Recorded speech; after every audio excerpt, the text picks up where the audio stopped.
Morning all. Recap time. Yay! 6 more games. Yay! Woo! Willem playing shit. Ah. Probably yay for everyone. Except me. Fraser getting a anyway. win. Our Lord and Saviour, the editor. Hooray! Yeah. Lord and Yeah, Savior the editor. Woo! the team director getting a win. Yay! This actually puts it. At 3 victories and 1 loss for the recap team. So I count that as an almost victory. Yeah, that's only this week. Right. Yeah. Let's get. Still, it's something. Yeah. True. Right. Yeah. Well, actually, let's quickly. Who won the predictions last week, Willem? Because you're the one that's got that. So I need everyone to tell me the scores because I can't look at 2 things at once. All right. Two. Okay. Meme So- Man 2. Tug on my bone 1. No one won that one actually. What were the You said it would predictions? be 2-2. So Callum said 2-2. Leon said 2-1 in Adam's favour, and I said 1-0 in Adam's favour. So You actually no won one that gets one, any points so in that one. Well done. Fake Leather and Pleasure I 1. watched that one. It was a very nice game. Yeah, fair enough. Fake Leather and Pleasure 1. Freddy's Nightmares 0. So you said 2-1 to Freddy's Nightmares, so Yeah. you got that wrong.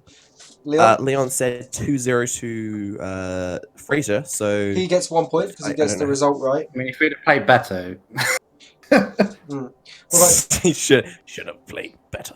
what about you? So and I said 2-1. So 2-1 for Fraser, so that gives me a point. I As well. guess you're closest. Yeah. No, you both get a point. If you get the exact score as well, you get the 3. All right. We get a prize at the end. Yeah, I'm doing terribly here because Flies of the Lizards 3, The Killing Jokes 0. I don't know, I got that one wrong. You said 0-1 to sorry, you said 1 to Killing Jokes. Yeah. Leon said 2-1 to him, so He gets that 1 gives he gets a point. And I said 1-1 draw, so that's not a win for me. But Nothing- you never know with me. I can lose horribly. I can win. You can win 6-0, or you can lose 6-0, or win 3-0. Or win 5-1 in the next 2 games, which happened. Right, next. So Orchestra Ripper versus Leviathans. I said 2-0 to the Ripper. you got that perfectly right. Yeah. Uh, So that's 3 points for me in that one. 2-1 for Leon. Sorry, for Leon. So he gets a point. And then I said 3-0. So I still get a point, but yeah. You didn't do as bad as you thought you would. Well done, Willem. We'll get to it. Rob's Claws 2, Elder City Vermin 2. Ooh, we all said 2-1 here to the claws, so Yeah. we all got that wrong actually. We all get nothing. I And mean, then someone did well on the injury rolls, but we'll get to that. Knifehead Bastards versus Forgotten Fridge Raiders 1-1. You guessed that correctly. Yeah, I know. I've got my predictions. Perfectly right next to me. correctly.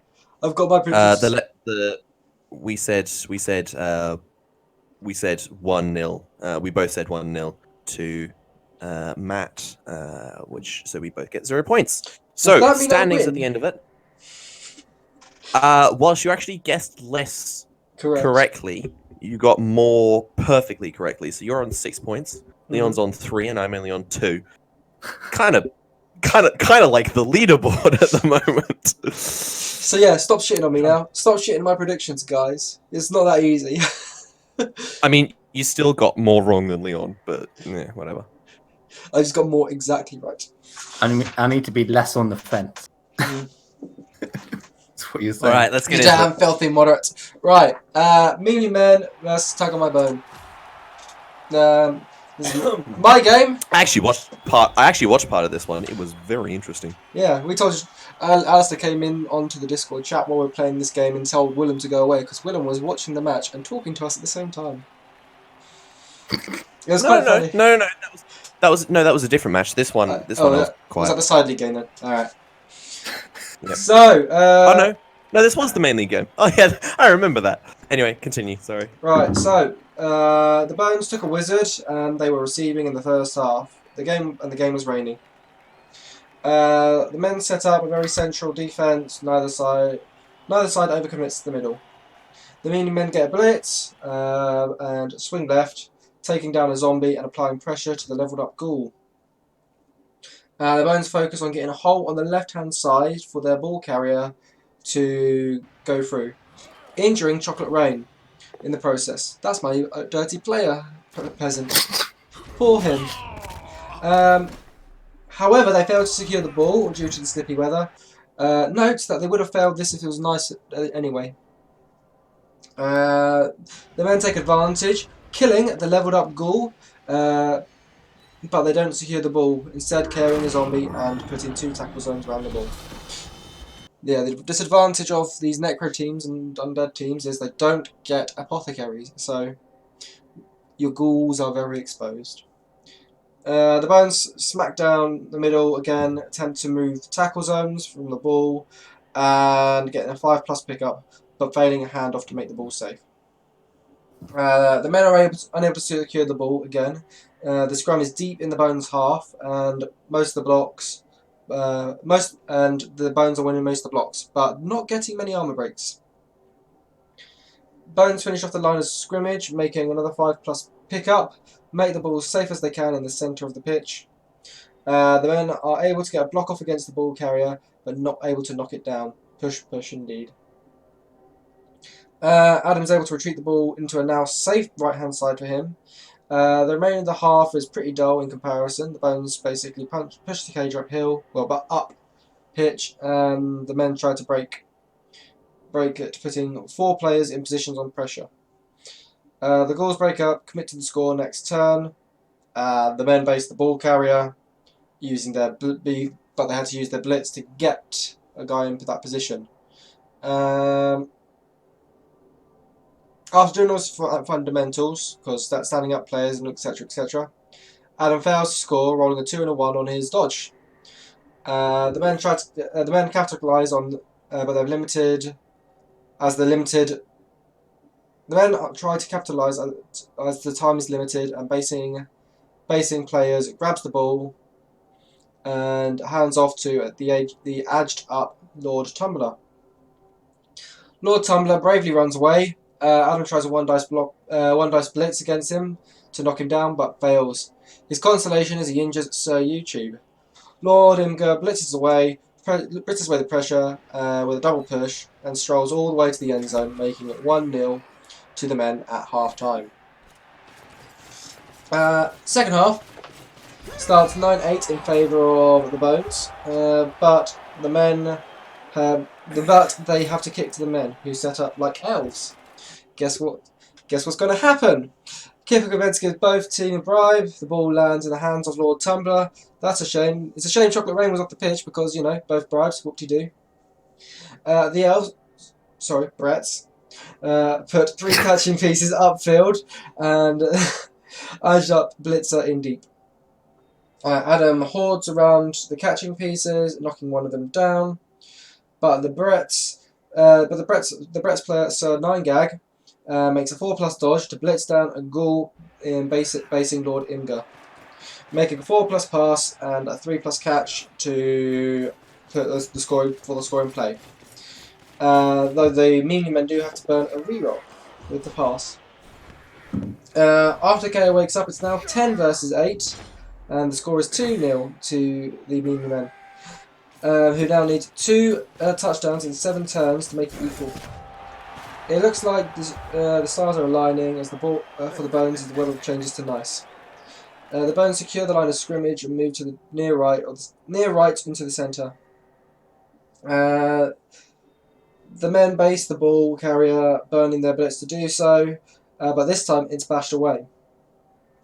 The Bones rush to the left, and the meaning men provide a mediocre pressure, giving the Bones an easy score. But they do burn a reroll in the block. So it's 2-1. Next drive, 10 players versus 7 players. But the Bones play narrow defense to cover all sides. And the men become elves yet again. The Bretts bash the They're about to crash the line with a quick snap and secure the deep ball, but do not commit to the elf play. The bones surround the outnumbered men, and their turn ends with a failed GFI. Dauntless makes its first appearance in the game, freeing up Sir Facebook to receive the ball and to go for a run. Guess what I forgot about? The wizard. Zap KO'd Sir Facebook, who was home free. If I'd remembered the wizard, I'd have moved the guy playing one, but I forgot the wizard and put him on the touchdown line, which was basically a 50-50 that the ball went out of play. It didn't go out of play, it stays on the pitch. Adam runs close as he can to the ball without using any rerolls, and puts a blitzer in scoring position. The meaning men ignore the action happening in the middle of the pitch, intent on wrestling down the only scoring threat. The Bones pick up the ball, hand off to the other blitzer, who moves the ball safely into the centre of the pitch. When the in scoring position blitzer dodges out to try and get onto the end zone, he fails the dodge, meaning that it is over. The score ends 2-1 after a couple more blocks are exchanged. And I beat Adam. The meanie man beat Tug on my bone. Pretty happy with that. Okay, Well how come even when you're specifically not playing elves, you manage to play elves? I just don't understand. It's a knack. It's a knack. You've got some Edge 4. Well, only one, don't you? Yeah, only one Edge 4. I used to have right. two, but I lost one. Next team you take has to be something like, Khemri or Undead or something with bad agility. Okay, maybe not Khemri. There is a couple of conditions that what's happening at the moment. I've got 4 teams on mind. It's either this team, Wood Elves, Dark Elves, or Chaos. One of those 4 teams. We'll see what happens to that. Yeah, we'll see what happens. You can make a throwing, a catching game with Chaos. Clearly, let's get probably better than Dark Elves. Let's look at statistics. The statistics do suggest I'm playing like elves. If you have a look at the ball possession, the ball just spent 25% of its time on the ground. Wow, that was at the beginning and maybe the very end. Blocks succeeded. Yeah, Tag of Bone, lots of blocks succeeded. But have a look. I like this. It's 25%, 25%, 12%, 12%. It's perfectly even and balanced. As all things should be. But as you can see, I'm still doing okay with the KOs inflicted. I've broke armor. Well, KOs plus injuries and plus kills is equal to their injuries. So one pitch removal less. One pitch removal less than Adam. So I'm getting a little bit lucky there. Though I do have Mighty Blow and he does not, so that probably played a part into that. That might help. Let's look at the SPP. 18 SPP for Tag of My Bone, so that's nothing to be sniffed at. More out SPP than Mimly Men. And looking at the dice rolls, this is where everything gets exciting. Adam felt like he had a bit of bad luck, but let's have a look at the dice and see what actually transpired. Those aren't good dodge numbers for Tug My Bone, though you wouldn't really say they're a dodging team. And I mean, all the dodges they are making probably have the dodge skill as well, so that's probably more successes than failures in the long run. Yeah, it does. Yeah. Your failure on a dodge is going to show up there, and then you're going to re-roll it. But with your free re-roll is what. But it should be a little bit higher because I imagine he's just doing it with his whites and ghouls. Yeah. But yeah, I'd like to see him do it with a zombie. But his armor is actually where it should be. Put it that way. Okay. Roughly. But 7 armor failures and 5 of them were pitch removals. Oh right. Yeah. 2-5 on injuries. Yeah. The injuries really bad. That's pretty bad. If we look at his block dice are okay. There's a lot of skulls compared to both downs or even pushes, but everything else is in margin of error. So he's getting the amount of powers you should be expecting, and if you combine both downs and skulls, you do get what you're expecting on lower than pushes. Yeah. But yeah, 1 dice if anyone wants to be excited. 2 1 dice, 3 1 dice. Because people will complain if we don't point that out, will they? I'm sure Alistair's done more. I'm sure Alistair has. As you can see, though, looking at it, they were pretty good. But yeah. Yeah, looking at my d6s, that's very low armor. That is, that's relatively low that's armor. not good. That's not good armor. So you want it ideally, or I think at least 15 points higher than that. Somewhere between armor 7 and armor 8, so somewhere between those two numbers.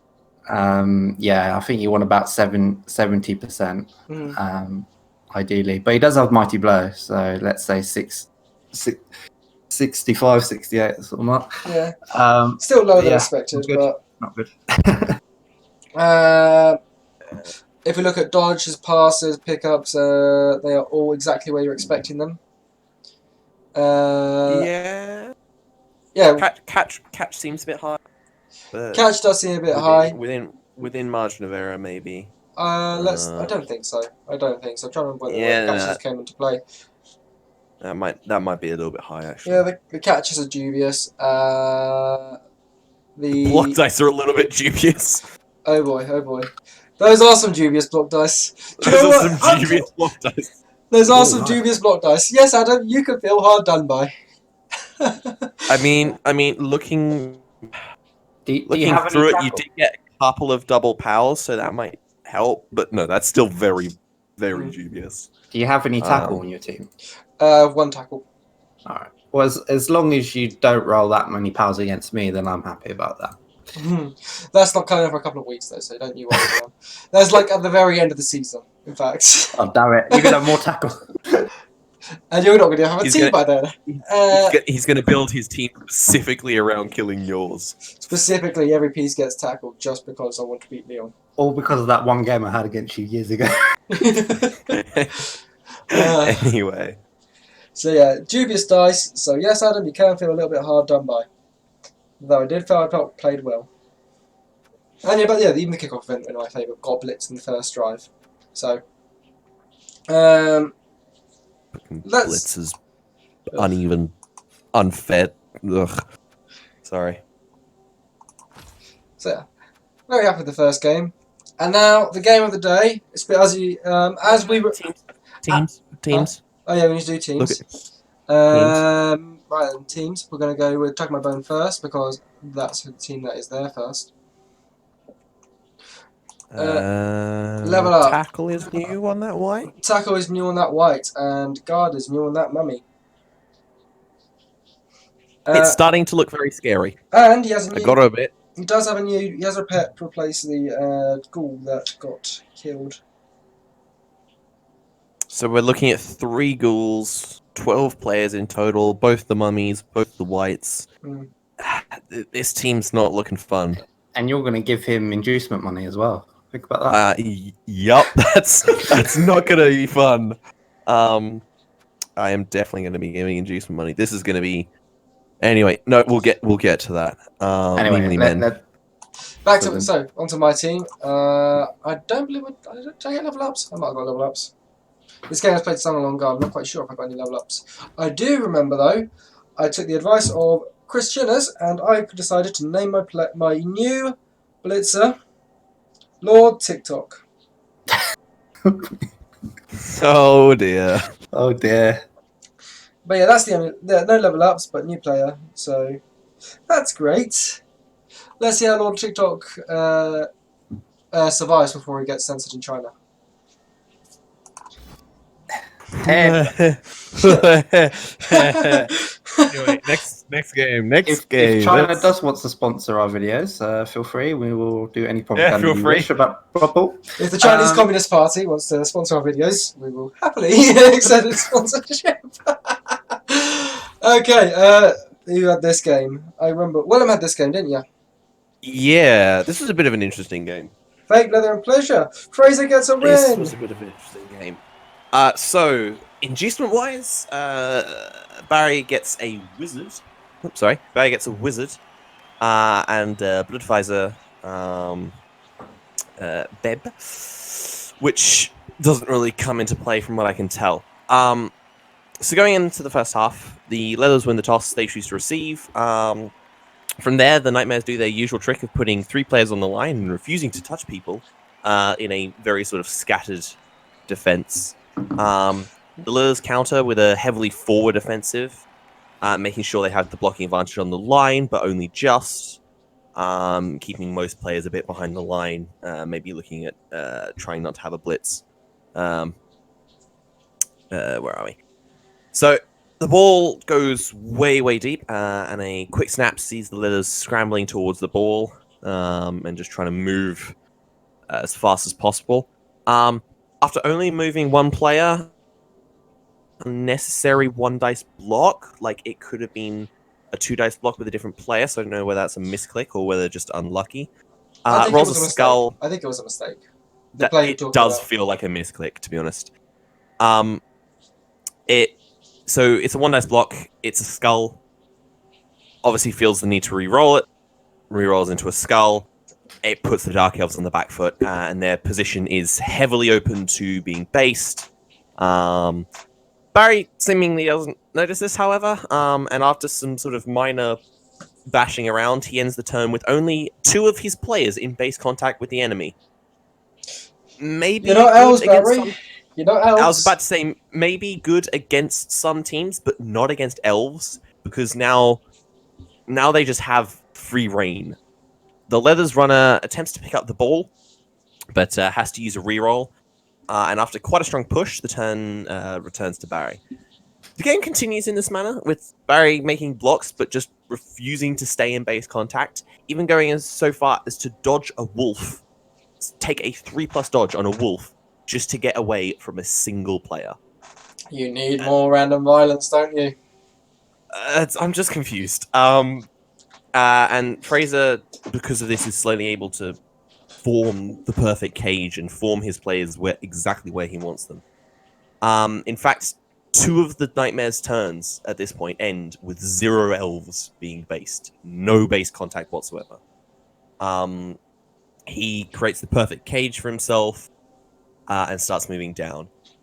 Turn 4, Barry finally commits, but with a couple of players because they were not touching and they were not basing, he managed to get 2 dice blocks, and so he's got a couple of players stunned, a couple of players down. The wolves, he's still not committing the wolves. At a bit of a disadvantage on the defense, but he has committed. Nothing favors him, however. And after some very bad block dice, the Witch Elf goes down very early into the Leathers' turn 5, and the ball carrier is put into danger. Turn 5 for the Nightmares, and after some bashing, Pinhead, the White, manages to make a 1 dice block on the runner. Again, I would have tried to just base the runner and not make a 1 dice, but that's me. Was it 1 dice with block, or was it 1 dice without block? It was a 1 dice with block, but again, I would have... And also, it was a 1 dice with block onto a runner, so they can use the dump off anyway. So you're more likely to get a lot more out of just basing the runner and forcing them to use dodges than to try and take a 1 dice block. The dump off actually succeeds. It goes to a based lineman, but elves. And the 1 dice block is a skull. The reroll sees another skull, and it's a mirror of what happened the first turn for Fraser.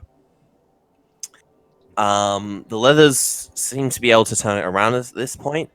Some elf BS with a couple of 2+ dodges results in a cage forming, but some quite unlucky dodges after that opens up a bit of a hole. And then turn 7 for the Nightmares actually sees them kill the lineman carrying the ball and resurrect them as a zombie. Enjoy undeath, Dendrophilia. Don't Google that.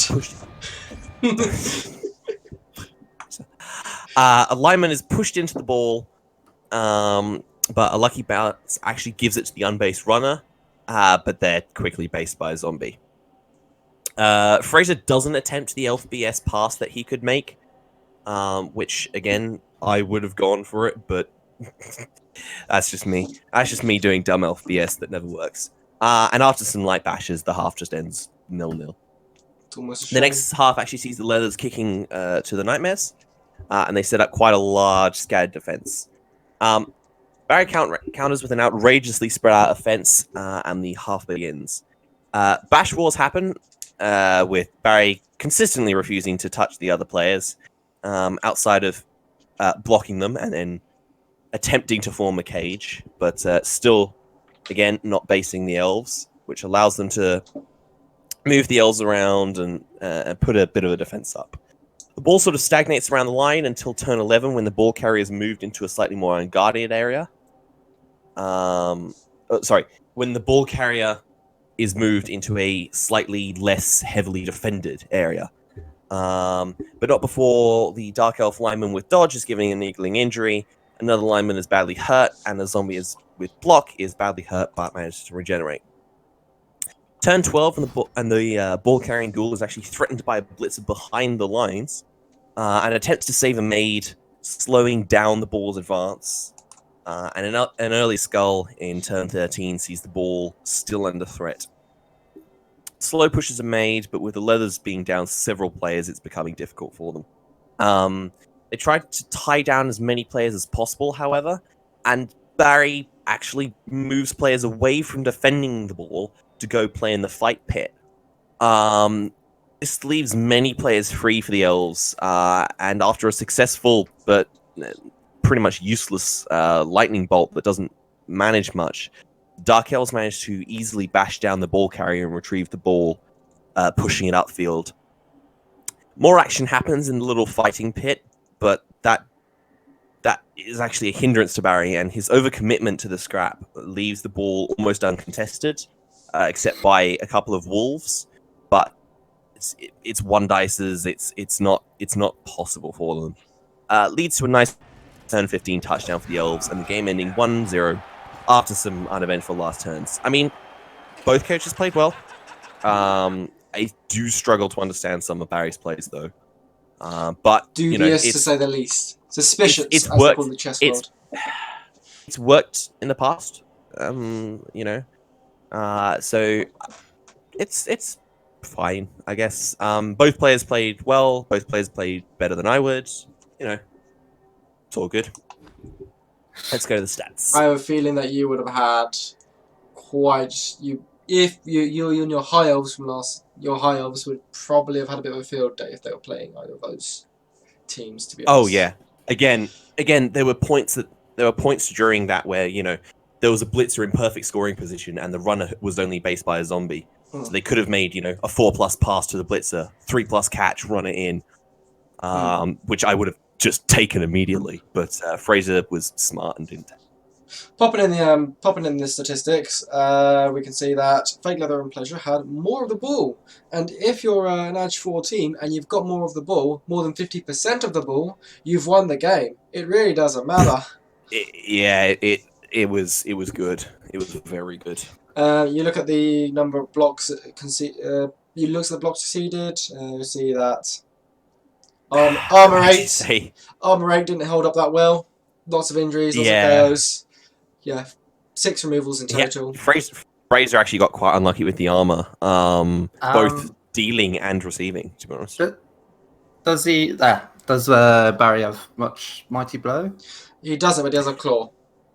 Yeah, it's not that bad because it should be about 75%. But so with the claw, if he blocks a lot with the claw, then that's more accurate. But let's move into the dice rolls. Actually, let's do SPP first. That's a lot of that's a lot of SPP for Freddy's Nightmares. We're looking at 12 SPP. That's good. That's not quite elf numbers, but that's good. Fake Leather and Pleasure getting a 11 SPP, the least elf of the elf teams. Again, not quite elf numbers, but what can you do? It's dark elf numbers. Dice rolls. Freddy's Nightmares D6s. Going for it. Well, that's good. Armor. That's really bad for him. He's 8 and 9, isn't he? He's got some flesh golem. Yeah, he's got flesh golem. 8 and 9. He's got a flesh golem. He's got a singular flesh golem.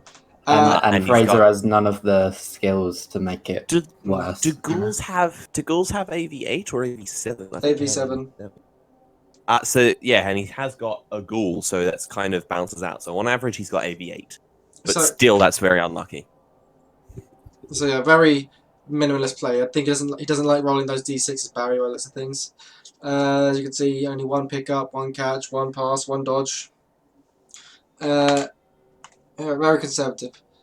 Looking at his block dice, they're about. Also, I just want to point out the injury was lucky. There were quite a lot of armor breaks, but the injury for him was quite good. Yeah, no, that's really good. Look, yeah, fair enough. Block dice, you can see they are not bad. They are average. They're average amount of good, but there's not much bad. Yeah. Let me also check. There's a lot of 1 dices, but a whole page of them. There's a lot of 1 dices, but which is interesting, and only one double skulls. So basically, Professor Lupin lost him the game. Lost in the game, pretty much. Although I would say Fraser should have pretty won. much.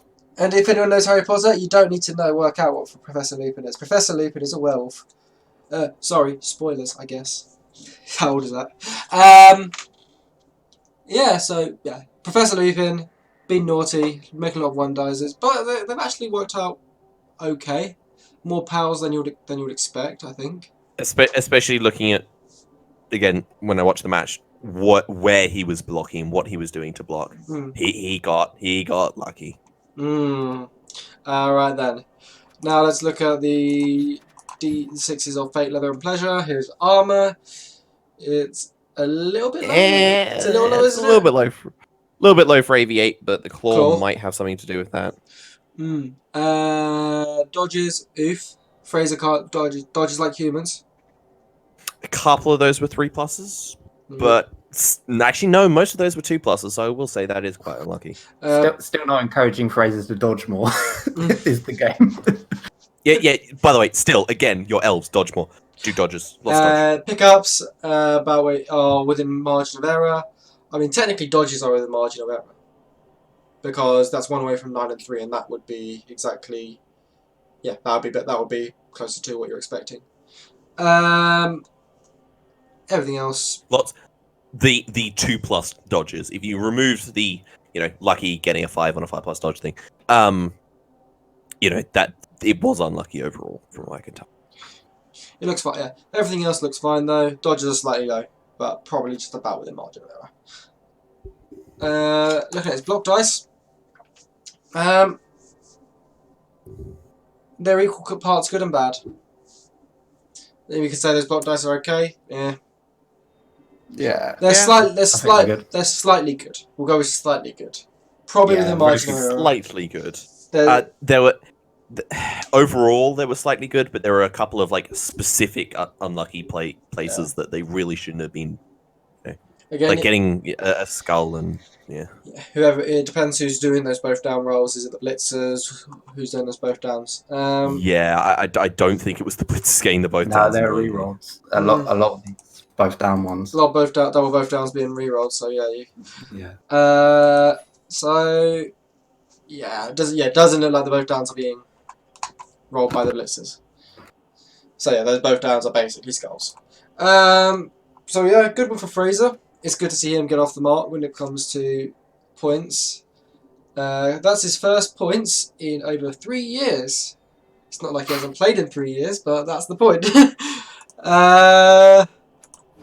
Let's go look at the teams. Freddy's Nightmares. We'll look at them first. They had 3 level ups this game. And they were Herman Munster, the Flesh Golem, who has got block. Sound choice. No arguments there, can we say? Freddy Krueger, who's also got himself an armor up. I think we know exactly how Barry wants to play this team. So, maybe a good choice. I think I'm up on 1. Sure, I'm up on 2. And the zombie known as the White Walker has got tackle. That's a good choice. Woohoo! Woo! No, don't pick that. You'll play me at some point. As a counterpoint to the block on the flesh golem, I just would have taken guard. I really think, especially if you've only got one, trying to get the block advantage is really important. Yeah, because so you. I would have gone with guard. Yeah. Because Munster No. isn't leveled up as much as you want him to be at this point. You probably should have gone. Probably would have gone with the guard. But yeah, reasonably sound. Let's look at fake leather and pleasure. When it finally loads. And this team is looking a little bit bare bones all of a sudden, with one player killed and one more with a niggling injury. But that's a full team for Willem. That. Oh no, this is beautiful. I would love something like this. The level up player, Ophelia, don't Google that, has got a niggling injury and a block. So, good choice. Unfortunate. I don't know, I'd probably be willing to sack that person, but... 80k, he is a game away from another witch elf. So that's going to be good. And 10k away from an assassin? Ooh, there we believe. That's a point. That's a point. When do we start seeing assassins? I want to see an assassin. I mean, assassins aren't that good, but if assassins can do good... They're fun and they're amazing. Against R7. I mean, don't pick it because it's actually good against my team, but... Do you want to beat Leon, or do you want to beat everyone else? Or do you want to have, like, the coolest piece in the game? Sorry. The coolest piece in the game is a war dancer. We all know that. Yeah. I mean, a werewolf is pretty close. But war dancer's block, dodge, leap. Yeah. Right. Block, dodge, leap. Yeah, so that's that game done. Obviously, it's good to see Fraser get a win. Let's hope he does more wins for Fraser, eh? More wins for Fraser. Yeah, more wins for Fraser. Fraser he's improving. Don't edit me badly, please. He's a young coach. He'll get older. He'll improve. Yes, because that is what young coaches always do. It is definite that they will improve. Anyway, right, Willem. Okay, let's get on to Leon. Tell us, Leon, why are you so great? I know, right? They came back this week. I forgot about them, and they came back. So 3-0 to me against Chris's team, the Killing Jokes. So yeah, I think I was pretty fortunate to get a Blizzard event. So we all know how much Chris likes to roll dice. So that put him in the back foot, and then just times with my extra movement, and I didn't overextend too much as I did against Adam. That sort of helped me get a victory. But the thing with the Lizards is once they're on top, they can sometimes do results like this. But, I think Chris got a babe in the inducements, and then he won the toss and chose to receive. And then the kickoff result, both teams got a reroll. And then even from turn one, the game was interesting. Chris stayed deep with half his team, and then I tried to tie him up. Not really overextending. I just put a skink and a saurus on the ball carrier, and then he tried to go after my blodge sidestep skink with his ball carrier. Ended up having to use a reroll. And then he blitzed off my Saurus PTK with his other wall. And then this sort of goes on for the next couple turns. I tie him up, and then he tries to move me off, and his ball carrier stays where he is.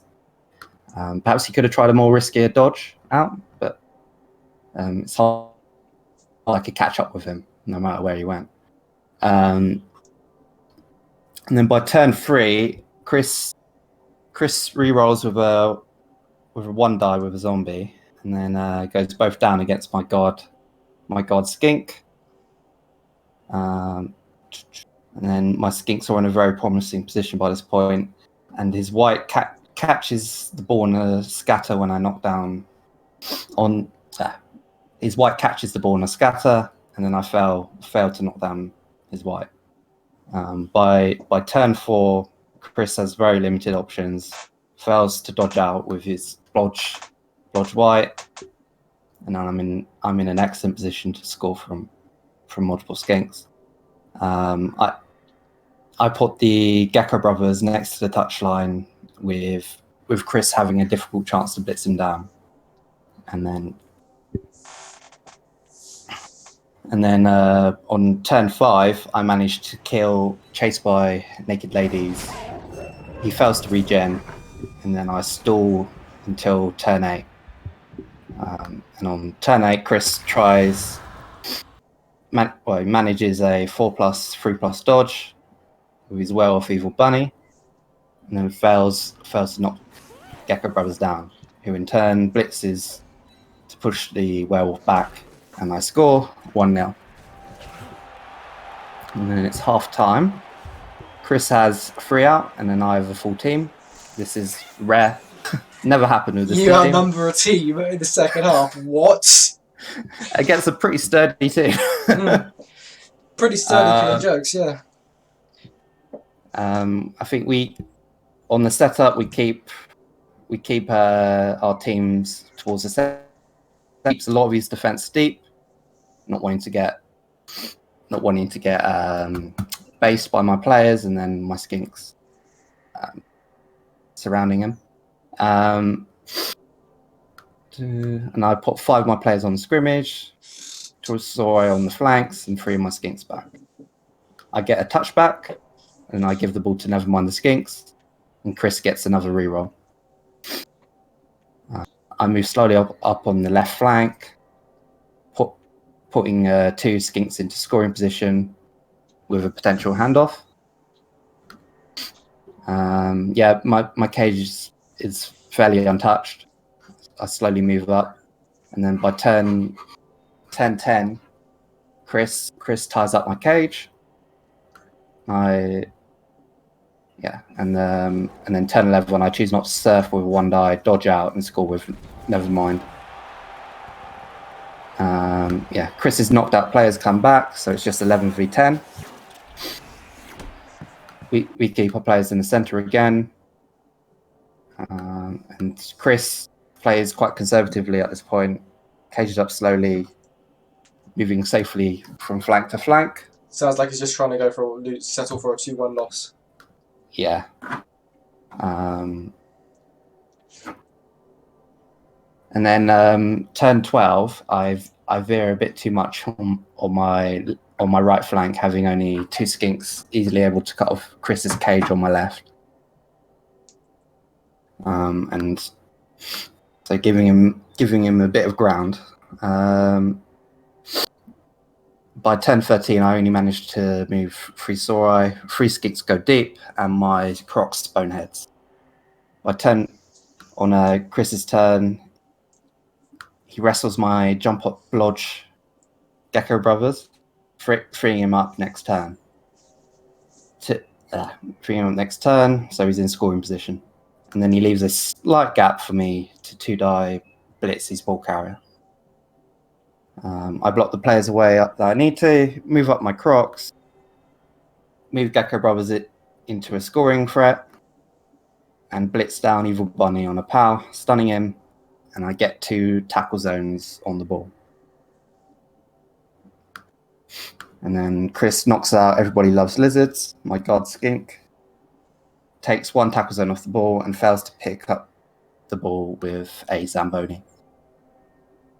And then on my turn 15, I push and power away Chris's whites on the ball. Crocodile and Alligator actually does something, picks up the ball, does 2 go for it, and hands off to Gecko Brothers, who safely stalls a turn.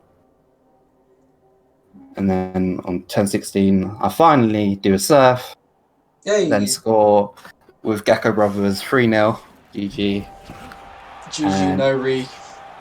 And on his turn, a pitch invasion happened, and then Chris, mighty blow, claws my 40-year-old crocodile, who gets a niggle, which thankfully I can Apo. So pretty good game for me. What was the Apo to? Miss next game or just? Oh, it's, I think it was join the subs, so perfect. Perfect. No casualty. No casualty. Let's look at the statistics. Ball possession, Flight the Lizards have a lot of it, obviously. I love that. 43% of the opponent's half. An absolute area Very domination. I love it. Love it, Leon. Such a tryhard. Try dominate! Dominate the opponents! Blocks exceeded is probably kind to your pitch remove. Your removals are kind to the amount of blocks conceded compared to Chris's. Nothing too dubious there. Looking at SPP, Evil Bunny seems to get all 7 of the SPP. That's an injury and an MVP. Is probably not. I mean, he did deserve it, to be honest, the MVP. And you've got some proper elf numbers there. 16 SPP. Mwah! Gecko Brothers getting 6. Crocodile and Alligator. The skink you kind of don't really want to get the SPP because it's an armor down. But yeah, he's too good to sack at the moment, isn't he? Yeah, he offers too much. I suspect when you find someone mighty blow and tackle, he'll be dead. Yeah, but I won't mind. Looking at dice rolls, Flight of the Lizards dice first. Not many 6s.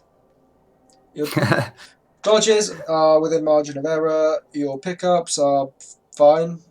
You're going for it. Again, margin of error. Armor, probably better than you're expecting, considering. That is. He's got claw. That's what I want. Yeah, and he's got claw as well. Yeah, that is quite nice. Injuries, fine. Casualties, yeah, not that good, but it wasn't that many, so it's alright. Who's been injured? Who's been injured more? The Skinks or the Crocs in this? The Skinks or the Sauruses in this game? Who's getting injured more? I think there was one skink in particular. He kept on getting knocked out, and then otherwise it's the Saurus.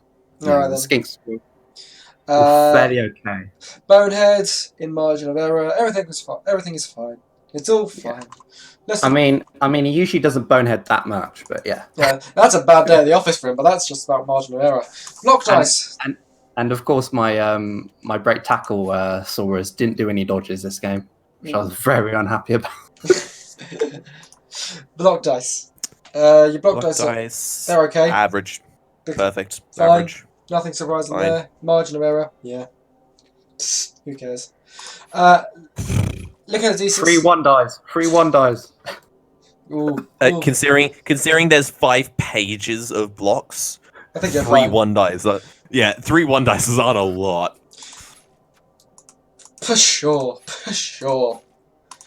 Now let's have a look at the D6s of the Killing Jokes. Armor, that's probably low. Is it low, Leon? I think it's low. Yeah, that's very low. I don't have any. I've got one mighty blow. So. Armor man, tell us armor. So he should want it. He should want it around 80%, if on a good day. Because he's got some AV9. He's got only one AV7 on the pitch, I think. Look at those dodges. They're within margin of error. Those catches with margin of error. His go for it. You said it was Blizzard, so those go for it are in margin of error. Yeah. How many go for it did you make? We need to quickly check that because I think. Yeah, I mean, your go for it are technically outside margin of error. All those go for it, I think, were with my player with sure feet. Fair enough. So.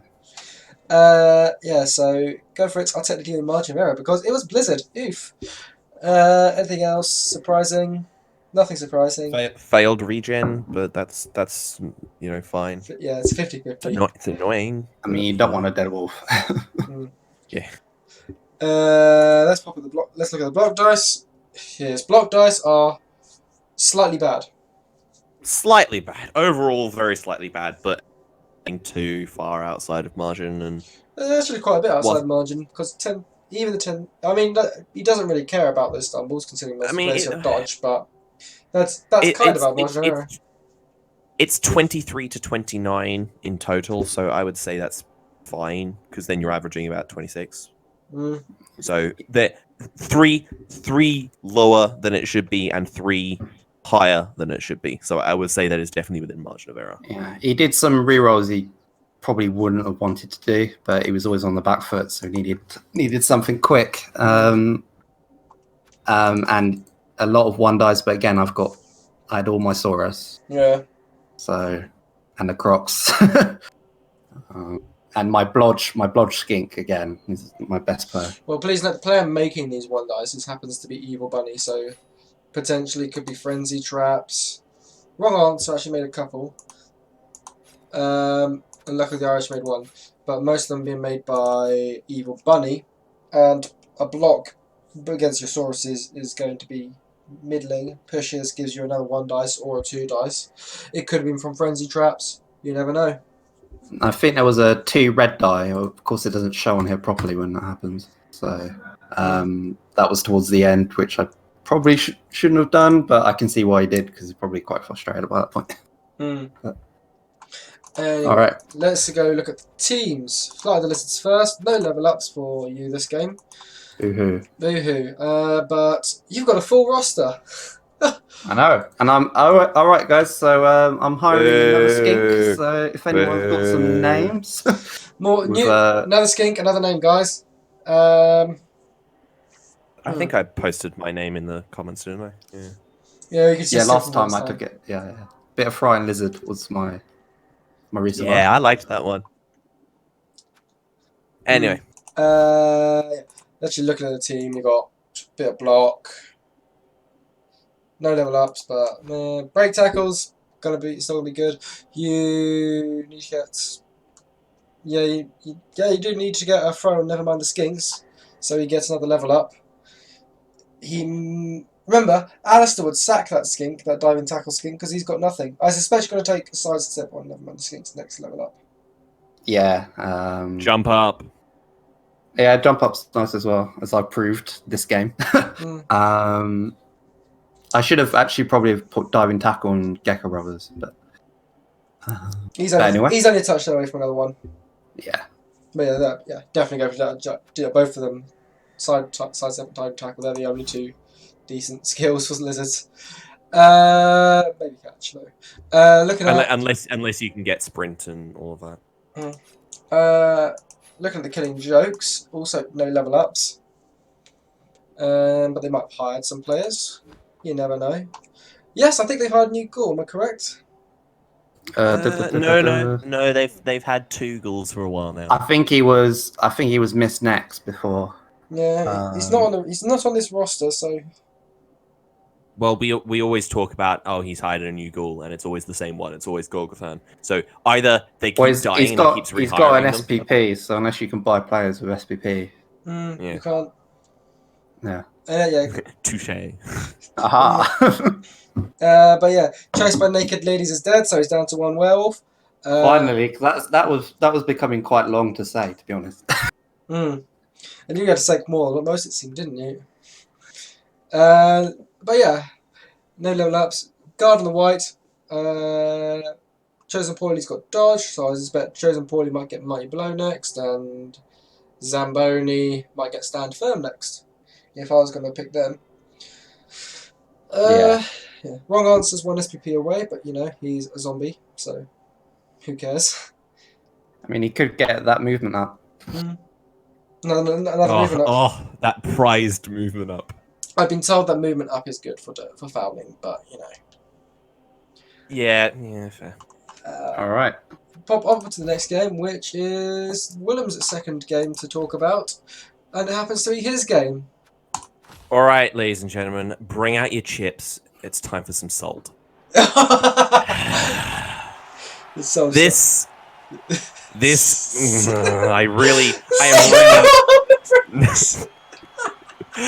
I'm really not happy with this game. I'm really not happy with this game, and you'll see why soon. So, a lot of build-up and banter went into this game, with Liam threatening on multiple occasions to, and I quote, clap them cheeks. So the haughty, pretentious elves showed no sign of fear. Okay, maybe a little bit of sign of a fear. And inducements saw them take 2 wandering apothecaries and the best high elf star, Moranian. 2's a bit excessive. You're not going to use all 3 apothecaries. So, oh dear. The Rippers win the kick, and they choose to receive, with the Elves choosing a very close and central defense, hoping to force the Orcs to score early. This is probably a bad idea considering how much guard there was, so it kind of forced them into a little clump that they didn't want to be, but we'll get to that.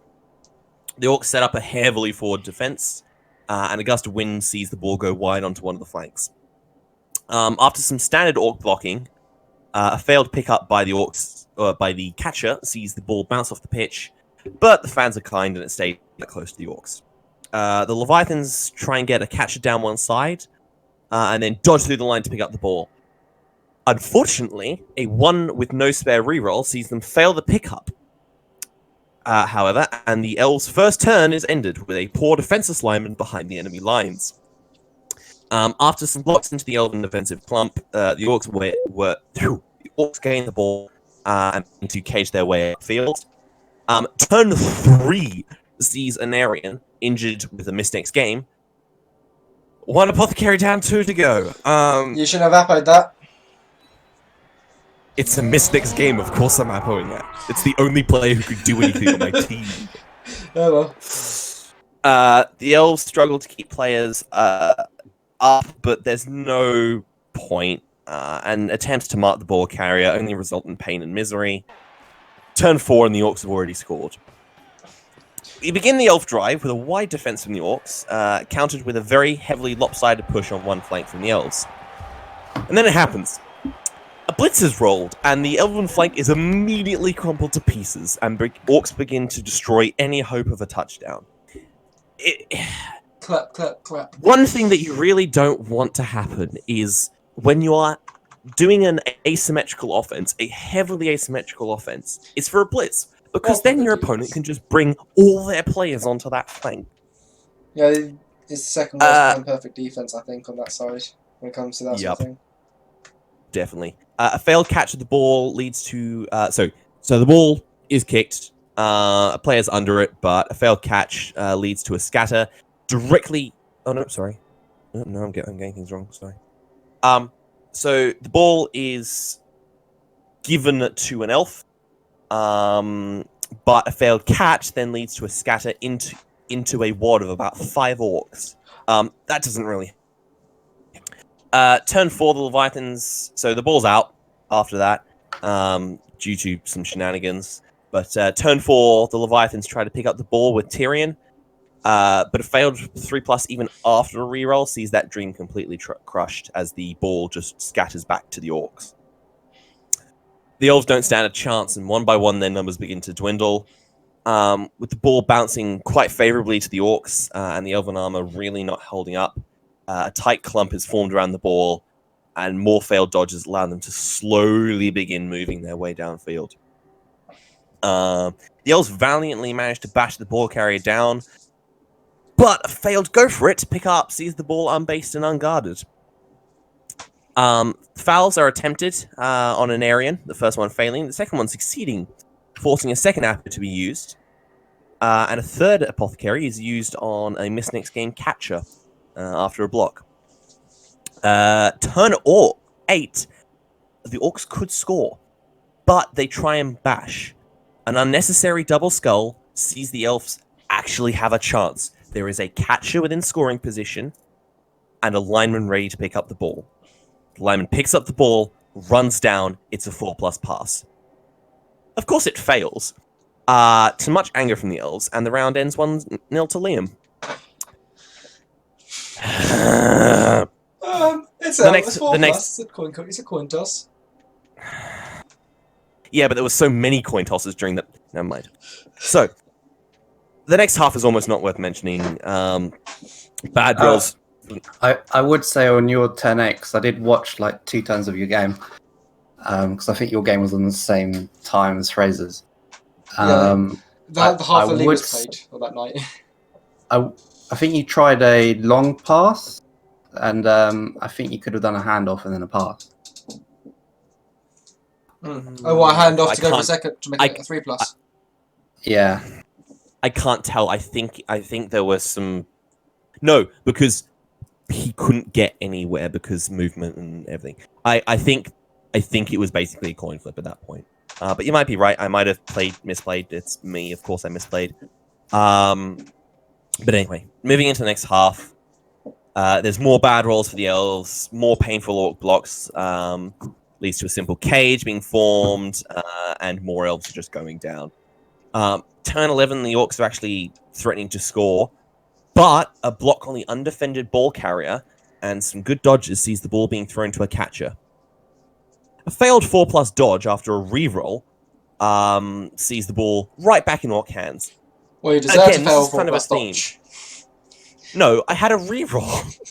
It was a 4+ dodge with a reroll, and then from there it was, a 2+ dodge and then safety. This keeps happening throughout the entire game, and this is why I'm kind of annoyed. But anyway, ball's back in orc hands, some uneventful blocking and some handoffs, combined with a snake eyes dodge from the elves, sees Pepe the orc score turn 12. Now 2 players down and 2 touchdowns down. The elves can only really help to survive at this point. Although they do try and score and slowly push up one flank. The elves try to pass the ball to Anarian, who was in scoring position and only had to make a 2+ dodge to make that score. And it was a 2+ catch, and he fails the catch with a 1. So it could have been 2-1, I think. It should have been 2-2, but it ended up 2-0. Well, okay, no. At 2 points along the path, it failed. First time from just rolling a 1, and second time from failing a 4+, which again is unlucky, but there were so many other 4+s that needed to fail. Again, I'm just... Pain and armor breakage ensues, and after a massive scrap, the orcs just run the ball around. But the last remnants of the elven defense ensure the game ends 2-0, not 3-0. Brave lads, all of them. Again, no permanent injuries, nothing permanent out of this, but I'm really not happy with this score. I reckon if it hadn't been for dumb dice, this could have been 2-1 easy, maybe 2-2. So, Leon, here's a question for you. What's the title of today's episode? Is it Clap, Clap, or Salt, Salt? I think it's Alistair Sober. Inside jokes! Woo! Statistics. Good thing no one watches these. No one watches these.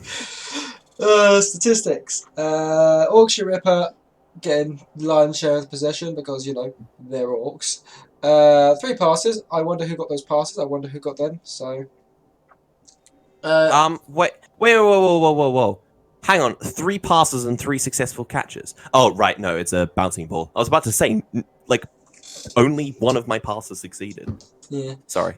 Looking at the SPP, Tyler C. Tyrion gets 3 SPP, and Narian Defender gets 5 SPP. So, Pepe, on the other side, that's 19 SPP. Oof. Yep. Let's look at those dice. Apologies to everyone, but it's not exactly easy to do anything. Let's look at those dice rolls. Armor. That's about what you're expecting, right, Leon? Yeah. Oh, well, no. Yes. Mostly on value 8, doesn't it? Mighty blow. Quite a lot of mighty blow. The mighty blow means that is probably average. It's quite a lot. I can't still remember. Annoying. It normally be about 75% for armor value 8. So with mighty blow, that's around accurate. Looking at the injuries, that's probably unlucky. 10-10 on injuries, huh? You're supposed to be probably expecting 2/3 to 1/3 on that, so yeah, that's a bit unlucky. 10-10 on injury, 5-7 on casualty. Yeah, that's about right. Yeah. Dodges. That's such a large amount of dodges that is not within margin of error. It is within margin of error. Some of them were 4 pluses and some of them were 3 pluses. Although I still think that was on the unlucky side, but I think it is in margin of error. Yeah, fair enough. It's good to see you doing lots of dodges. Someone needs to make the dodges to make up for all the dodges that Fraser isn't doing. And you go for it to good. You're going for it to good. You're expecting. Well, no, go for it's were good when I didn't need them to be. Go for it's were that one failed go for it basically cost me most of the match.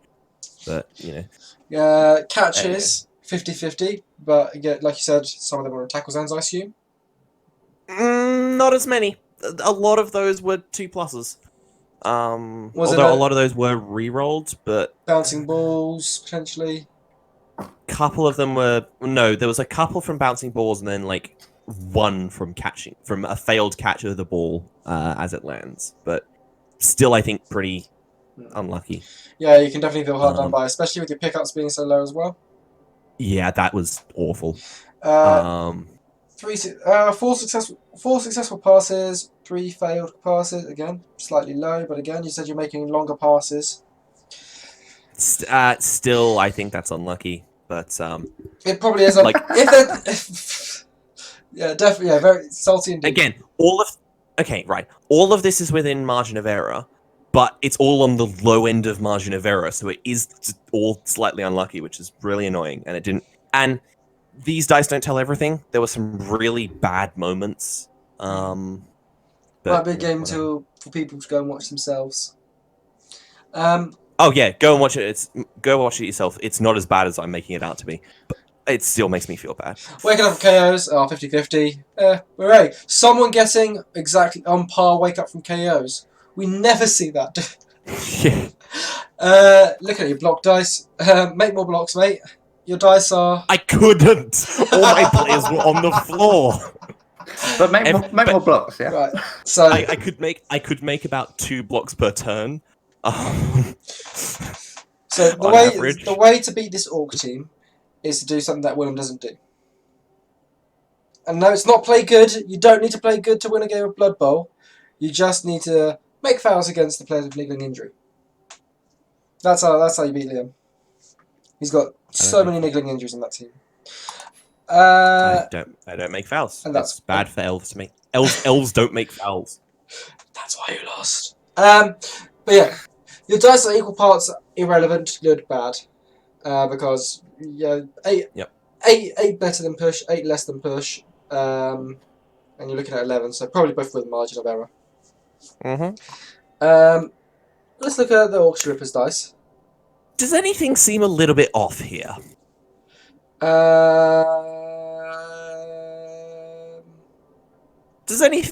Do 2 things seem a little bit suspicious here? Do 3 things seem a little bit suspicious here? No, nothing seems suspicious there. Really stupid? Oh, nothing the margin of error. 13-1 on Go For It, 11-0 on armor. 11-0 on armor. The armor. The armor. Not a single armor break. Ugh. Armor value 12. Yup. Oh, and the catches were a bit successful, but yeah, whatever. Okay, let's assume he fails. Catches and pickups were a bit high as well. But let's assume he fails the 12th armor break. That means he has armor 10. So, acts like he has armor 10 there. But probably within margin of error, considering how little blocks you made.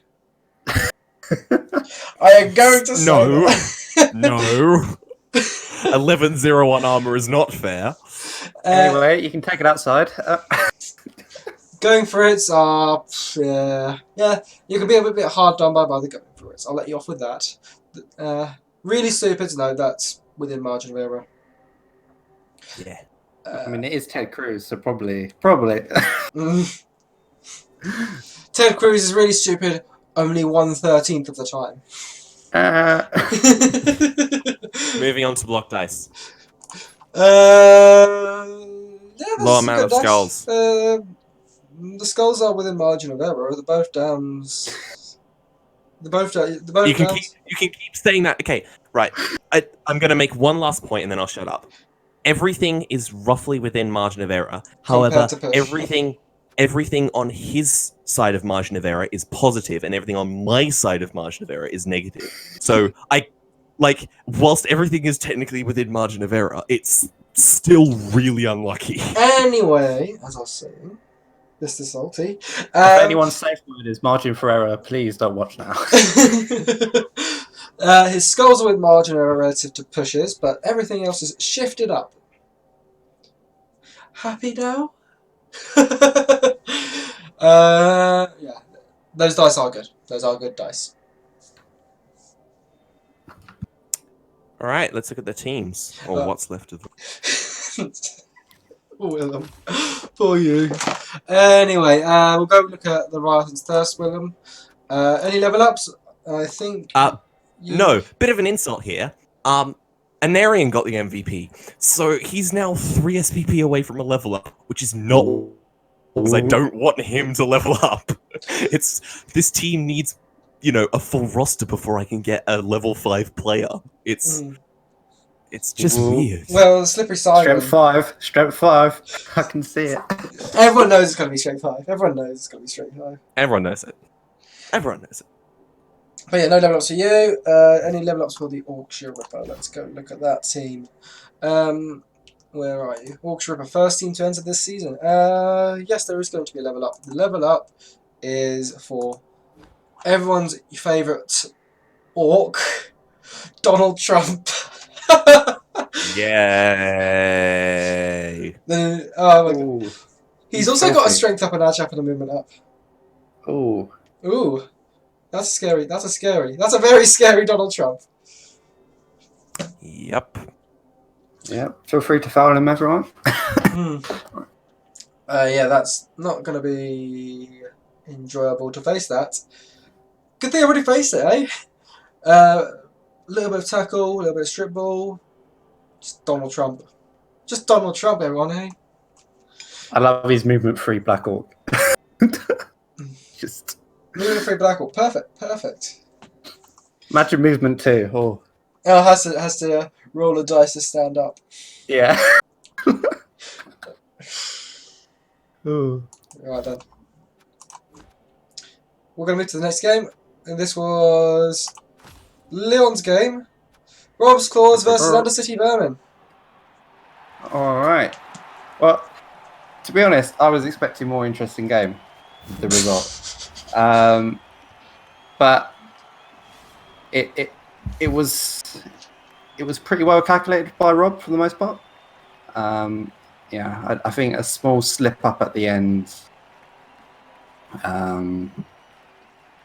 gave Alistair a chance to get away and score and buy up more turns for him. But I'd say Alistair was definitely on the losing end of this match and was quite fortunate with his armor rolls, which we'll get to. Injury rolls, I mean. So I think they played at Rob's Stadium, Asher Granite, +1 armor rolls on the go for it. And I think that Rob seems had like 12. that was targeted specifically at this sort of team. Yeah. Yeah, it looks cool as well, all the black. But so I think there were 12 Chaos, 13 Rats. Alistair wins the kickoff. He chooses to defend. And he leaves his 1 tenner out, of course. So Rob collects the ball and then moves up steadily in the middle. Mostly plays it safe until turn 3, where Rob moves up his ball carrier. He tries to cage in the Rats. Leaves a risky 1-die blitz to Alistair, which I don't think is taken. Rob then chooses to block for a turn instead of a blitz off and a go for it to get a touchdown. And then he pretty much stalls. He gets an injury on a gutter runner, niggling him. I think Alistair mercy kills him or sends him off to the gutter runner factory. I think on turn 6, so Alistair manages to get a 1-die blitz on the ball carrier, and then the ball carrier is knocked down. There is a turnover and a small tussle over and then Rob Rob safely secures the ball on turn 7. And then on turn 8, Rob blitz pushes himself out, does a 3+2+ dodge and scores. And then Alistair is able to get a one turn touchdown, equaling the result. And then it's half time. So Alistair does his usual cool Skaven play of running away with his gutter runner ball carriers, trying to get an advantage, but Rob plays it safe, doesn't overextend. Rob is the master of Skaven. You can't make Skaven plays against Rob. He knows all the plays. Yeah, it was quite fun to watch how Rob was playing with Chaos, to be honest, because they're not naturally that good against Skaven. So Rob manages to actually tie up all the rats apart from the ball carrier. And many rats are knocked down. Then on 10-11, Alistair runs out of space and YOLOs, passes to a gutter runner, and runs down the pitch. By no means safe. I think there's like 4 chaos that can get him. Rob is unable to knock him down on a 3-die blitz that is re-rolled. And then 10-12, any elf will be happy with this. Alistair dodges out of Rob's prison, so a cage within it, outside of Alistair's gutter runner. There's a 4+, 3+, 2+ dodge being used, and then does 2 go for it, and is completely safe from chaos. Beautiful Elf Skaven bullshit. Hey Willem, why don't you play like that? Shut up. I would say perhaps Rob wasn't expecting him to go for like the really insane play, but imprisoning him, you didn't actually need to do it. You just needed to put 2 players in front of him and then keep a player back. But I guess it was such an unlikely play that it was probably just more than 50-50, to be honest, with the dodge. 75%. Yeah. You can work out the odds yourself. It's 4+, 3+, 2+ with a reroll.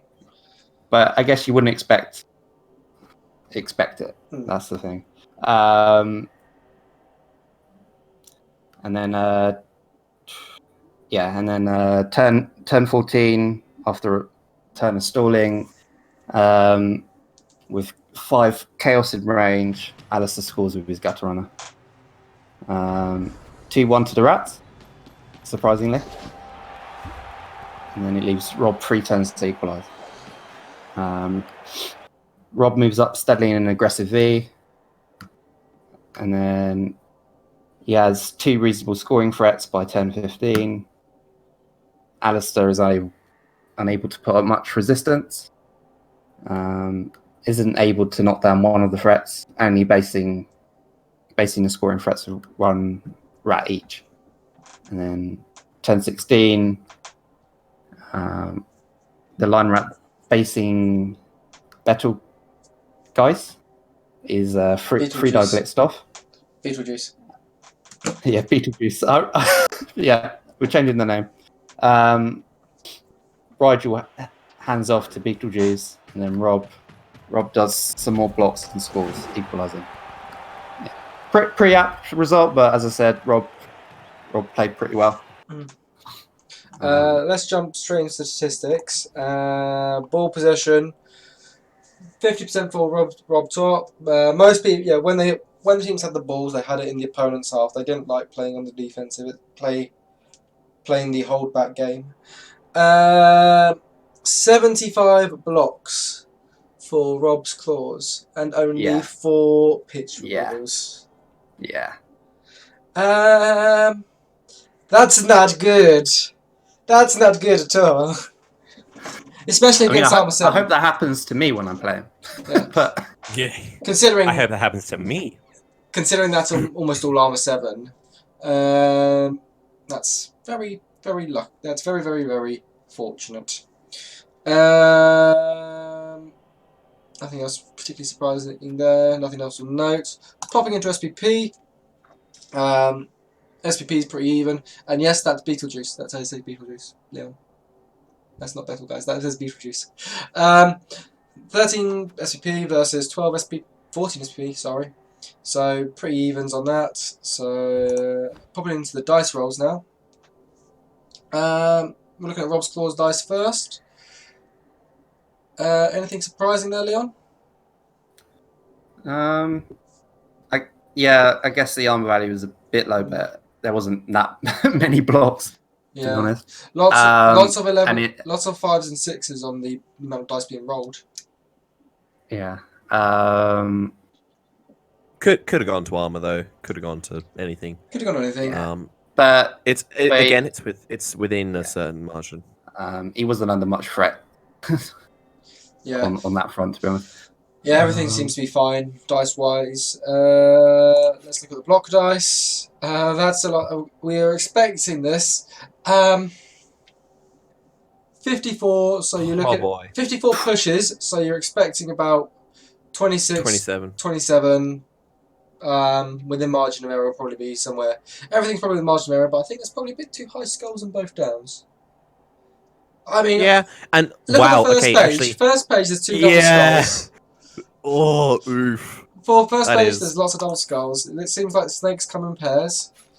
I mean, there's I just keep going through this, and that's actually quite unlucky. There's like both down, skull. Yeah, it's interesting because them double skulls happen in the first page, but there's a lot of skulls hanging about all over the place.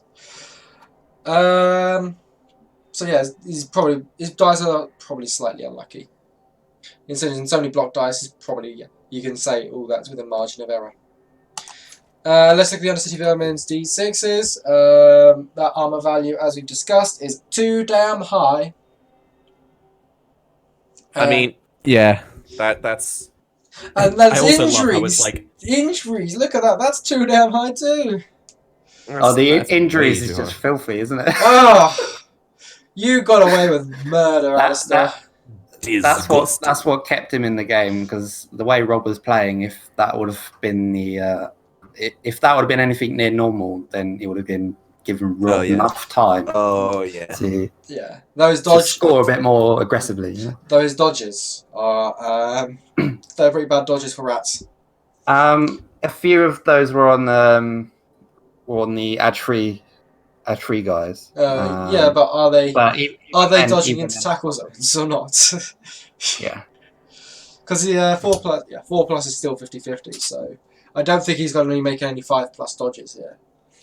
Everything else though was quite lucky, like egg go for it. Just about succeeded. Yeah. Catches, passes, pickups, go for it. They all completely succeeded. Wild animals be average. I mean, got quite unlucky on the dodges, but everything else was relatively lucky. So I don't know. Yeah, go for it's are a little dubious, and that's about it. Go for it's a little dubious on the wrong end of the on the opposite end of the spectrum to what the dodges are. The dodges are very dubious. Let's look at the block. Yeah, but so's the injuries. So on average. Look at those block dice though. Oh. Yeah. Oh, we said Rob's dice were slightly bad. These dice are awful. 1 pow. 1 pow. I mean, a lot of one dice here, I think. A lot of one dice. A lot of both, like double both downs, or there's a double skull. There's a both down and a skull. Like there's some pretty unlucky stuff going on here. And of course, as is tradition, 1 dice skull reroll into skull. Perfect. As it should be. Yeah, perfection. Bad dice anyway. They're bad dice anyway, but. Those are quite bad. Let's go look at the teams now. Rob's Claws. We'll look at them first. Very scary looking team. It doesn't look like there's a level up, but let me just check on that. I think Wrestle might be new. I'm not sure though. No tackle. Good for me. So what is new? Sagittarius got Mighty Blow. That is new. And that is the only thing that is new. Yeah, I wonder why he got that. I wonder who he's playing next. Now let's go look at the... Who is he playing next? You tell me. The Undercity Vermin, the league's creator, second to join the league this year, which is quite funny. Has he got any level ups? No level ups for you today, good sir. There's lots of players on 5 SPP, so just throw them at some gutter runners. Throw the ball at the gutter runners. One of them will catch it. I think he definitely needs to get a catch on one of the gutter runners at least.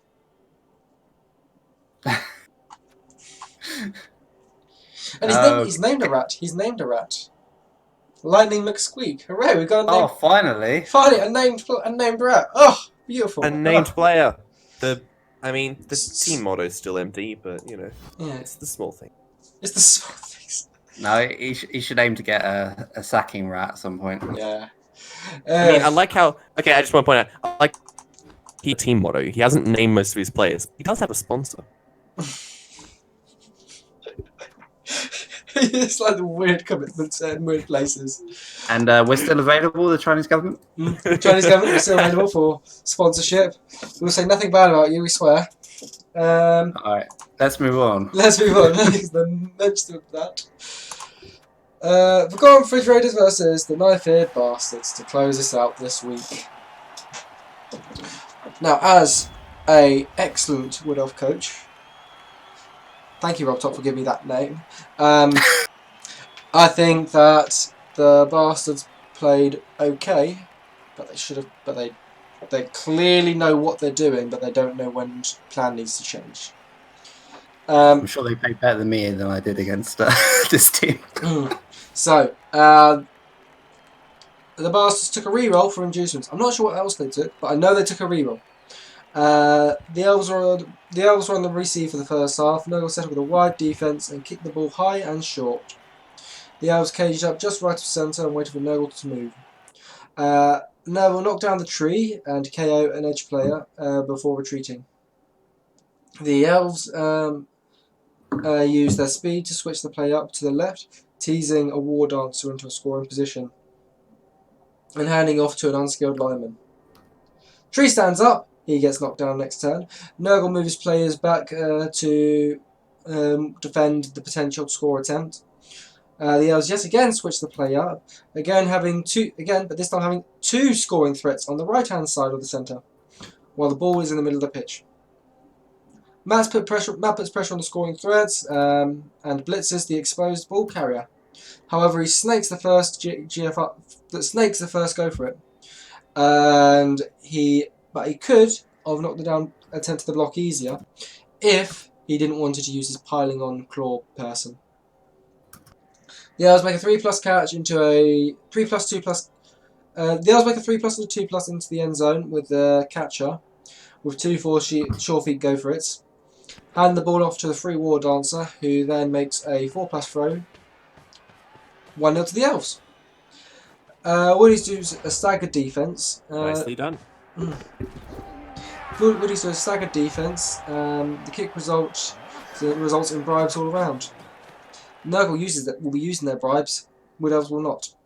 The kick is deep, but Matt has players in the back to secure it. Nurgle dominate the line of scrimmage with the power of Claw Mighty Blow injuries on the tree.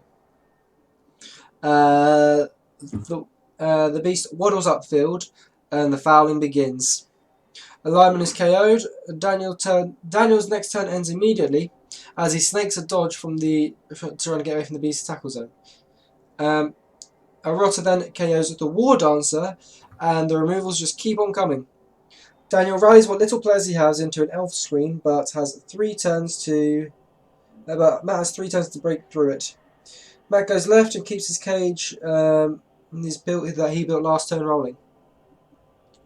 The screen is desperate and would not be enough if it wasn't for a well-timed really stupid putting the beast out of action. Matt's turn ends after moving the play to the right, putting lots of tackle zones in the way on the way while snaking GFI. The remaining War Dancer manages to elf his way into a 1-die block against the ball carrier. With a reroll, he knocks him down. Matt goes for the bash pass for the final turn, and doesn't even try to injure. Try to score. He injures yet another elf lineman.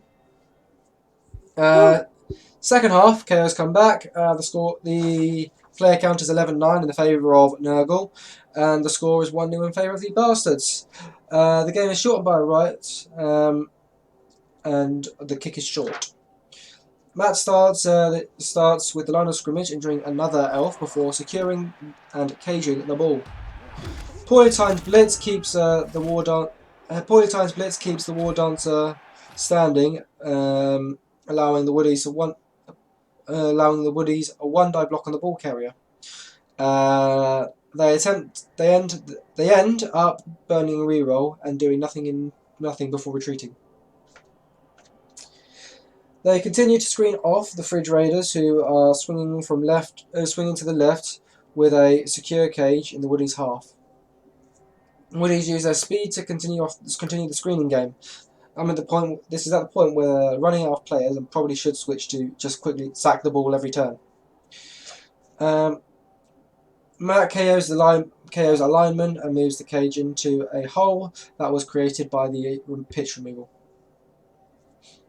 The Elves continue their screen, though they're running out of space, and the ball is equidistant from the line of scrimmage and the end zone now.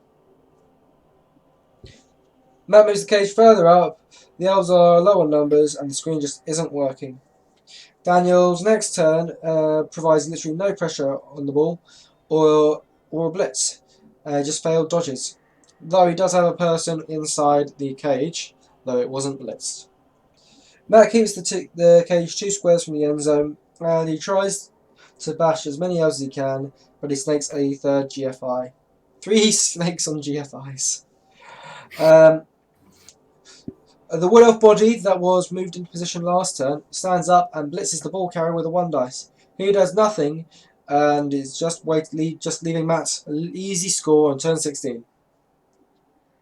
Daniel has a chance to do the 1-turn touchdown, but he doesn't even bother. I'm angry. Always attempt a 1-turn touchdown. Always. Even if you don't know how to do a 1-turn touchdown, which might be the case. Attempt the one. I will stand up for the people who've done that, and it's messed up in their face. But you always attempt it. Yeah. You always attempt it. It doesn't matter if you injure one of your players dies. Because you might do a reverse 1-turn touchdown, guys. Oh dear. Look at statistics. I suspect we're going to see that the Fridge Raiders, yes, that's a lot of possession. 50% of the possession in the opponent's half. Absolute area domination. Ooh. The Elves I think that's the best this week. Elves just scored early and just tried their very best to keep the Nurgle away. I think they also did a bit of crying, you know. They also did crying, as Elves tend to do. Looking at the SPP, 14 SPP for the Fridge Raiders, 10 for the Bastards. Pretty even, but yeah, good job for the Fridge Raiders. Lots of injuries. Looking at the dice rolls, looking at the Bastards first. Foul appearance, succeeds twice. Hooray. Take root, never became an issue. Removed on turn 4. Bye-bye tree. Bye-bye.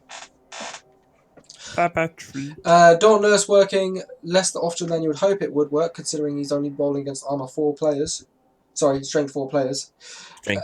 4. There's a couple of strength 5s, I believe. Yeah, true, there is a couple of strength 5s, but again, that will make it a 66%, because it's a 3+ as opposed to a 2+.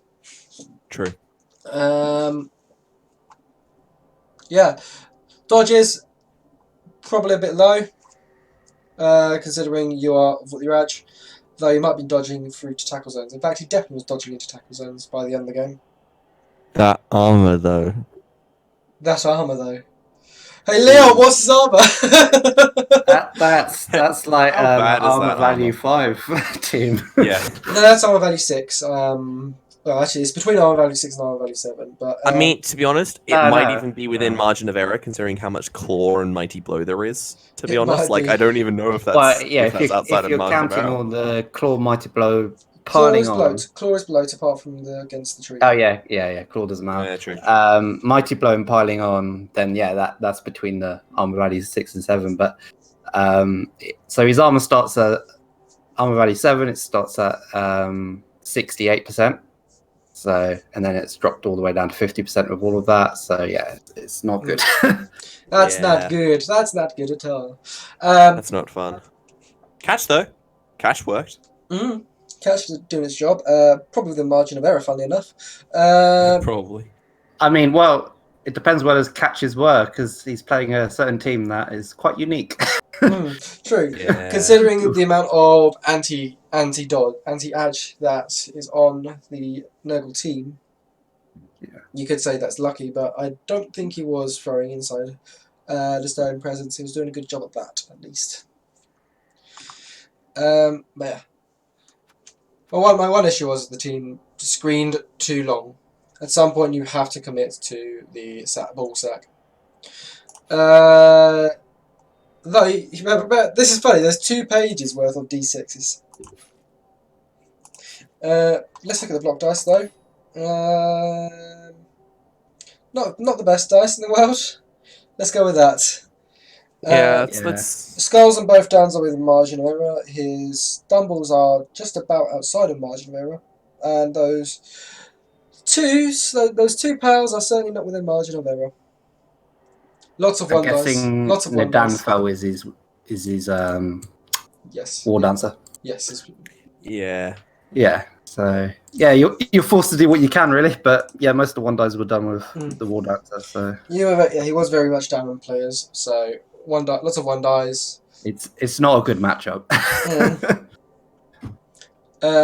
But now let's pop a look at the Forgotten Refrigerators blocked D6s. That armor is, funny enough, within margin of error. Really stupid, within margin of error. Going for it's a pretty bad. Thought that's they were pretty bad. I mean, that's pretty terrible. Bear in mind, he snakes his go for it 3 times. Yeah, that's... And which means snakes come in pairs because he succeeded all other 3 go for it. So if he failed to go for it, he'd fail it again. That is so dumb. I mean, at least they were... Even if he succeeded half of the ones where he had to re-roll, that would have still been... that would have still been terrible. Even if it was... Even if it was the other way around, it's still bad. Bad and go for it. Everything else is fine, though. Or at least with the margin of error. Block dice. His block dice are pretty bad. Well, they're just not good. That's a low number of block dice. I was expecting more. Well, now again, they've got a bash. Did he run out of players to hit? Might have. Remember, they're not a block. They're not a bash team. They're just an anti-edge team. Yeah, true. They're an anti-fun team. There's quite a few double skulls, is what I'm noticing just looking through the list. There's 2 double skulls, which is quite a lot. Yeah. It's unlucky, I guess. The dice aren't particularly good. They aren't particularly bad. But yeah. Let's have a look at the SPP. The knife-eared bastards, we'll look at them first. They are there.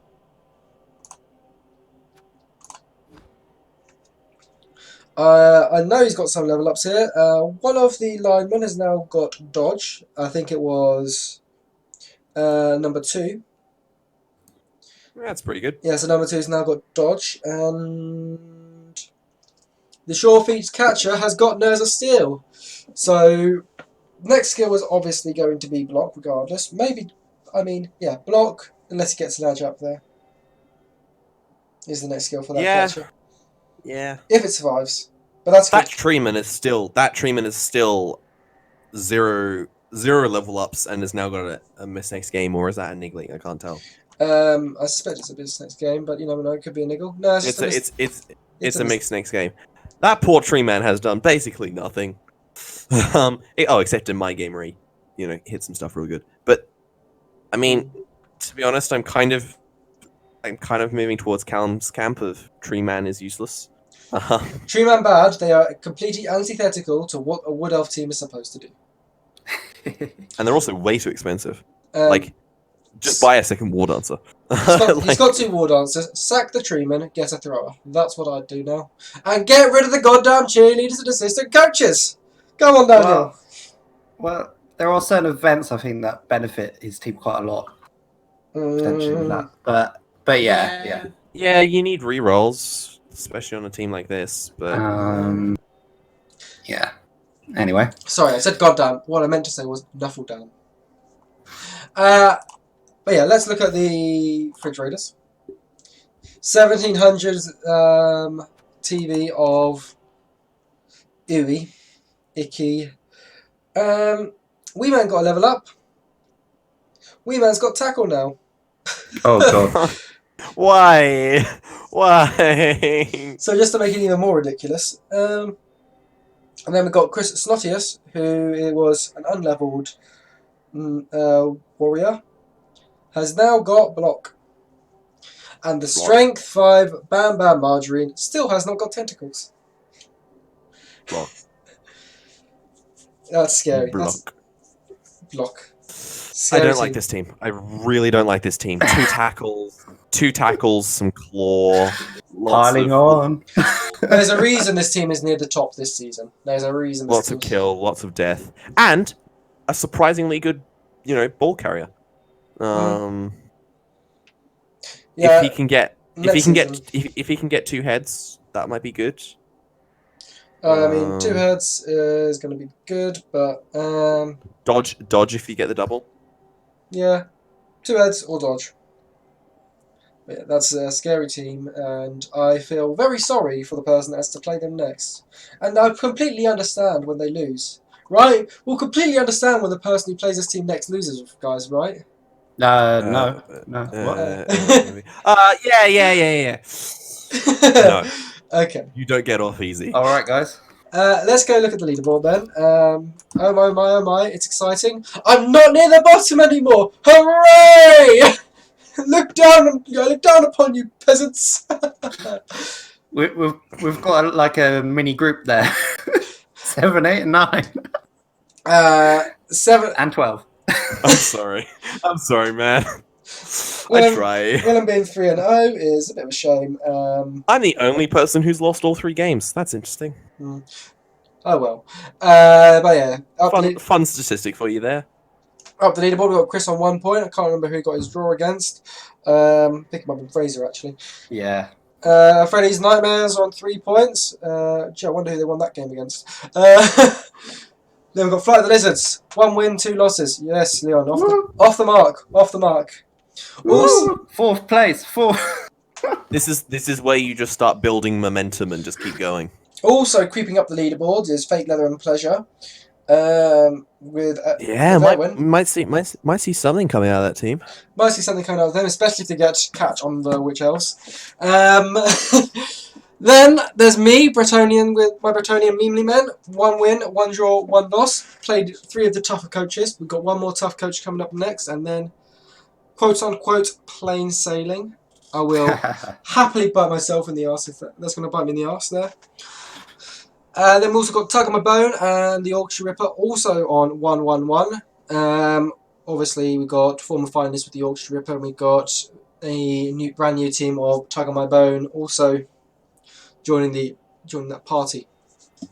And at the top 4, we got Rob's Claws, undefeated with 5 points, and then tying the lead, we've got the Nurgle of Matt, we've got the Skaven of Al, and we've got the Wood Elves of Daniel, all tied on 7 points. So yeah, it's looking interesting. Like I can't point to one thing and go, oh yeah, they're going to be in that specific spot, except for my team, of course. But like everything else, they could move up by 2, they could move down by 2. I know it's early days. I don't see Nurgle falling out of that. I don't see Nurgle falling out of the top 4, but any of the others, they could have a couple of bad games and then they find themselves in the mid-pack. Yeah. True. You never know. We could have an exciting season we had last season, which went all the way down to the wire for that 4th place. No, it didn't matter because Phil won the league anyway, won the whole thing anyway. All things came back to fruition. But yeah, let's look at the schedule for this week. We have Tug My Bone versus the Leviathans. Good luck, Willem. Then we have Rob's Claws versus Flight of the Lizard. So 2 commentators against 2 tough opponents. Then we've got Freddie's. I mean, me and Rob have an interesting record. I think he's just edging past the 50 mark. So a couple of games ago it was 50-60 exactly, and now he's just edging ahead. Yeah. Now we've got Freddy's Nightmares versus the Knife-Eared Bastards, which is going to probably be a win for Daniel, though. It'll be real. It'll be real nice to see see Barry cause an upset. And then we got. Yeah, it would. Yeah, we've got a third recapper going up against another one of the top 4, another one of the top teams. Forgotten Fridge Raiders. Then we've got our Lord and Saviour, Fraser, the editor, playing the Undercity Vermin. The game to watch. The game to watch. 3-0 easy. 3-0 easy. Come on, Fraser, don't let us down. 3-0 easy. I mean, they were very entertaining, friendly a couple of nights ago. It's me and Leon were watching that game live, and it was quite funny.